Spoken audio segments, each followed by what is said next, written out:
Good evening, everybody. DJ Styles. This is it. This is the final. Uh, this is it. It's actually done. I did a lot more work to this. I actually fixed the eyes. I put a backlight behind me here. Let me move this over just a little bit so it's a little closer. So you can see the eyes a little bit better.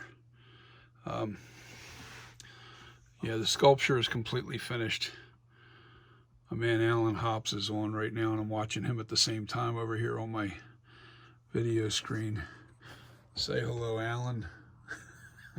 No, I'm going to give it a little bit of a paint job. Anyway, you guys,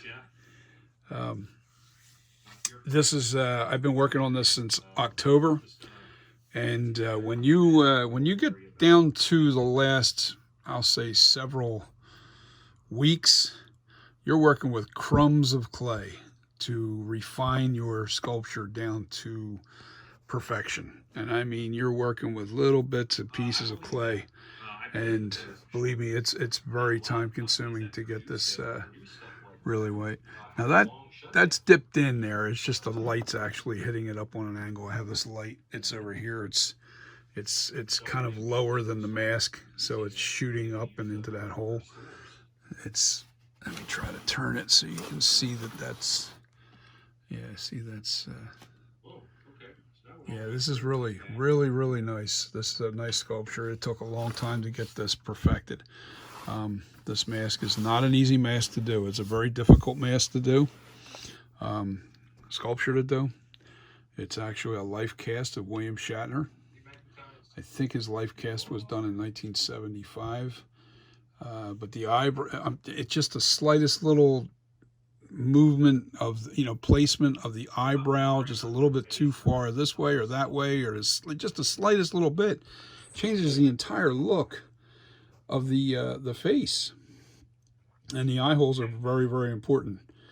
I'll tell you something. I have a cutout of when I did the eyes. I drew it first and I cut it out.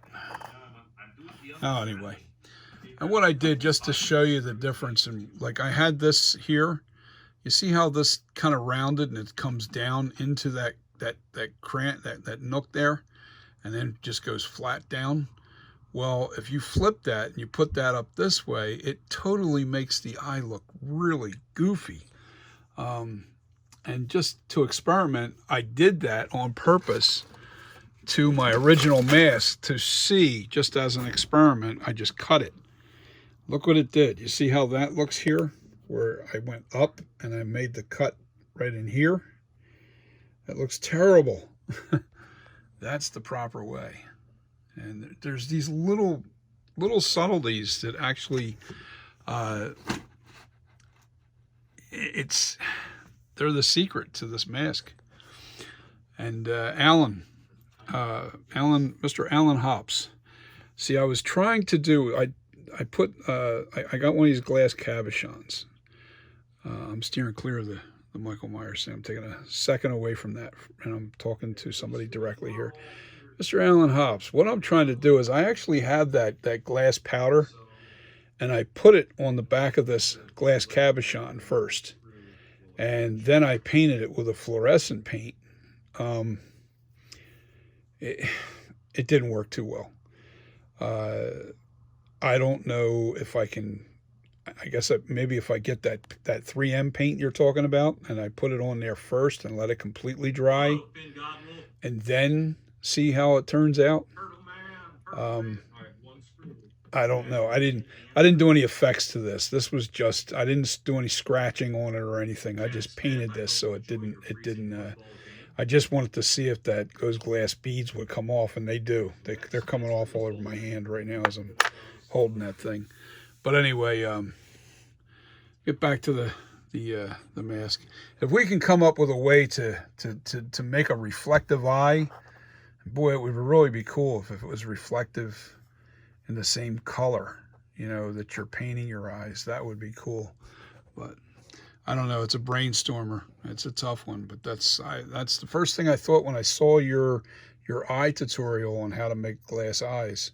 I started thinking about, I've been trying to do reflective eyes. This way, you know, you get that same effect when somebody hits the mask, you know, prop head with a light.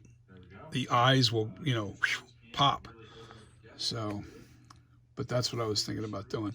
But anyway, this is my my NightCreeper 1978, and it is completely done. Completely finished. I have all the details done. I actually fixed this lip to dip down a little further. On this end, it has the little cleft right underneath the lip. There's all these little subtle details that really make a difference. Now I'm going to still smooth out these. I actually, they look too carved. I want to smooth them out and make them more natural into here, these wrinkles. You know, that's not supposed to look like that. But I got tiny little things to do just to smooth it out a little bit more. But I have all the cheek, the check mark cheek here.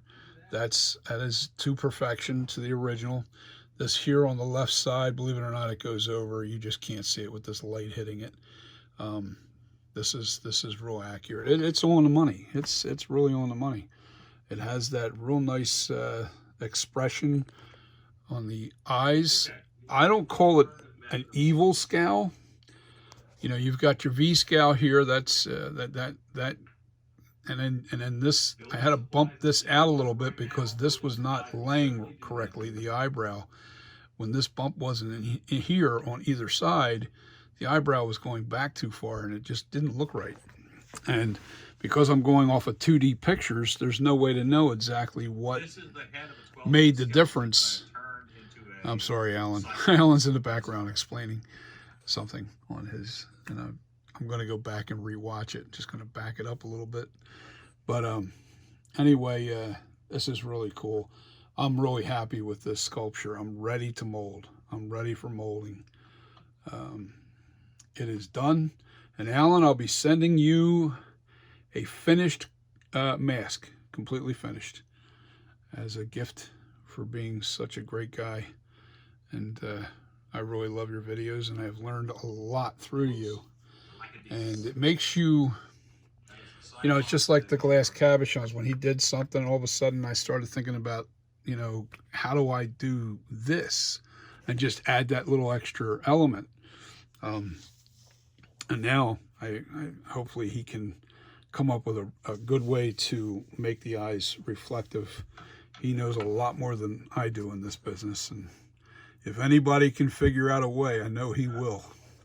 So, but with that being said, this is NightCreeper 1978, and this is finished. And the very next thing I'm going to do is I'm going to mold. I'm going to make the stone mold, and then I will make a. See this is a master copy of the old mask that I did, and it's made out of urethane rubber, so it never deteriorates. And it's foam filled. I'm going to do the same thing for this mask so I never have to worry about doing it again. And as soon as I have that completed, my next thing I will be doing is aging this to look like the 2018 mask.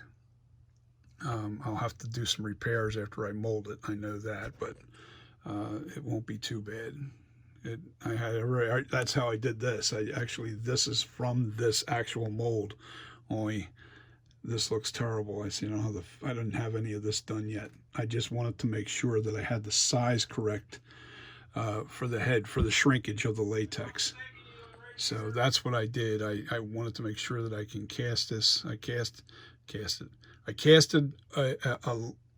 I made a mold from it once I got the size where I roughly wanted it to be, to make sure that it'll fit nice on a large head. Can always shrink the mask. I can't make it bigger. At least I don't know how to, anyway. But so anyway, I honed in on exactly how I wanted this mask to look, and we are there. There is nothing left to do here. I mean, absolutely nothing other than fix these little wrinkles on here on the bridge of the nose. But everything else is done. It's texturized. You can see the texture in the sculpture. You have to put a texture in there. I actually learned that from Nick Pagiano. By saying that wrong, Nick, forgive me. Pagiano. I think it's Malpagiano. Nick Malpagiano from Handy Boys. He's a great sculptor himself, and you got to check out his mask. He's got a mask called 13 out right now, and that's like the cover art of Halloween 5 and 4 and 5, and it's a really nice mask. Anyway, he gave me pointers on making sure that I put texture on the surface of this, because if you don't put the surface texture on there, the paint really doesn't grab too well. So you definitely need a texture on your surface on a Myers mask. But anyway, to get back to it, this is done. This is a complete. I've got the little. This is pretty cool. I like this little thing with the neck going on here. I've got the neck completely balanced now. It was a little bit too shallow on this side, so I made sure that came out a little further. Anyway, it's just like I said. You're working with crumbs of clay. You're fine tuning everything, and you're bringing it down. You're getting it down to really the smallest details. And every time I did something with this, I looked at it again, looked at it again, looked at it again, and it was driving me crazy. But I'm really there now. Now I'm where I want to be, and I'm happy with it. I'm ready for the next step. Mold it, then I'm going to make a 2018. This is going to be the 1978 and the 1981 mask. It's going to be from the same sculpt here.